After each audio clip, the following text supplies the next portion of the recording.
In that director meeting, they did recognition. It was awesome. Gloria Mayfield Banks was doing the recognition. It was so awesome. And there were so many directors there. And they did a count-up lineup for wholesale production. And that month, we did over 40,000 in team production in March of 2003. And all these directors, these seasoned, fabulous people that I looked up to, we're going forward. And suddenly, I'm the only one going forward. Suddenly, I'm number one in the room for wholesale production in the month of March. And I was stunned. Now, this is so crazy. I know this is crazy. I should have been like celebrating. Oh my gosh, I know what they know. I can do what they do. But do you know what my lunatic mind did? My lunatic mind went, I don't know what I'm doing. They're asking me how I did it. I have no idea how I did it. They're really amazing. I'm not that amazing. It must have been luck. I don't deserve this kind of production. I don't know how to be in the spotlight like this. And boom. I plummeted. I went from $10,533 to $4,187 in commission. My production went in about a third. Had I not had a trip in the head, we also could have hit trip. So how about you? Have you wasted some time with trips in the head? You know, ultimately, it's not the product. It's not the environment. It's not what's happening in your life as far as circumstances.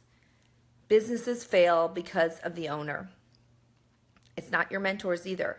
Businesses fail because of the operator.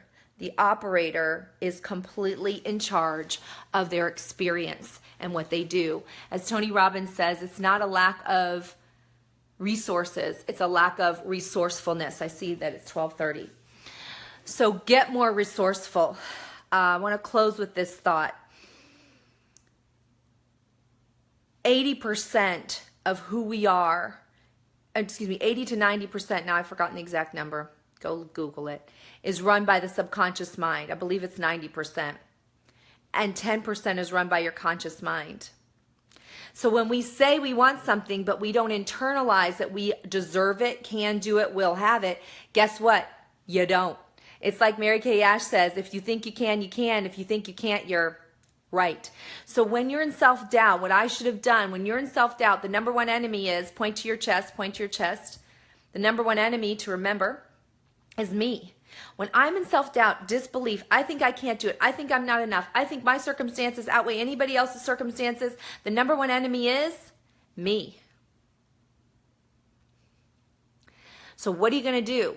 Because when the number one enemy is you, you cannot trust your own words. You have got to be prepared to attack the enemy within you and rewire yourself and tell yourself who you be.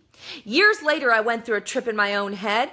Well, actually, right then, when I did 600,000 and not 650, and my goal was million, I tripped in the head, baby. I mean, like, I wigged out. And I went on a 2-year sabbatical of a pity party for me, that I was not willing to throw my heart over the line like that and be hurt like that ever again. That I was unwilling, and that everybody else that was that successful must not have a prioritized life, and they must be doing something bad. Because if it couldn't happen for me and I worked like that, it shouldn't happen for them. You guys, how stupid of me. How ridiculous. What a waste. Instead of seeing it as a stepping stone, I saw it as a setback. What are you seeing as your errors in your life? What are you not giving yourself credit for? Do you see it as a stepping stone, or do you see it as a setback? Thomas Edison certainly saw his mistakes in electricity as stepping stones. All the experiments of how electricity didn't work, he said, and that's why we enjoy what we enjoy today. That's a championship mindset. So find something that speaks to you. For me at that time, it was through Og Mandino's book, The Greatest Salesman in the World. On the inside cover, I will persist. Ooh, these are bills we write ourselves stuff to. On the inside cover, I will persist until I succeed. And so I would go to the mirror and speak where my soul lives, right into the pupil. And I would tell it who it be when I was afraid and I thought I was going to be the almost make it girl and I didn't think that I could push through.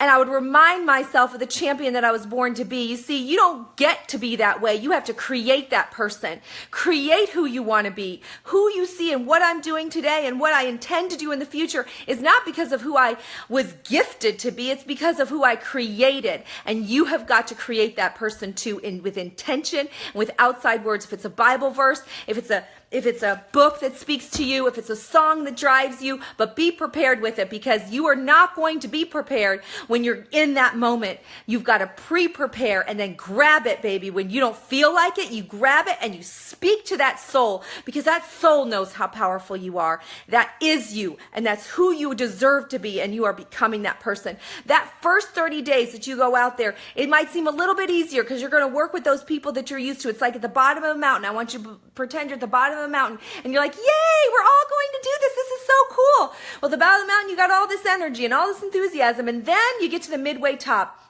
Remember, the enemy of great is good enough. The enemy of great is good enough. I don't want you to get to that first 30 days and go, woo, I did 20 parties or close to 20 parties. I am so awesome. And then get to the mid-level of the mountain. Guess what, babe? You just took it like a snowball. You push that snowball way up and you let it go all the way down to the bottom of the mountain. And then the weight of that snowball, because you know the work it took to get it right back up again. Ooh, it takes a lot more effort. I'm telling you right now, just don't give up and don't give in. You push through that second one.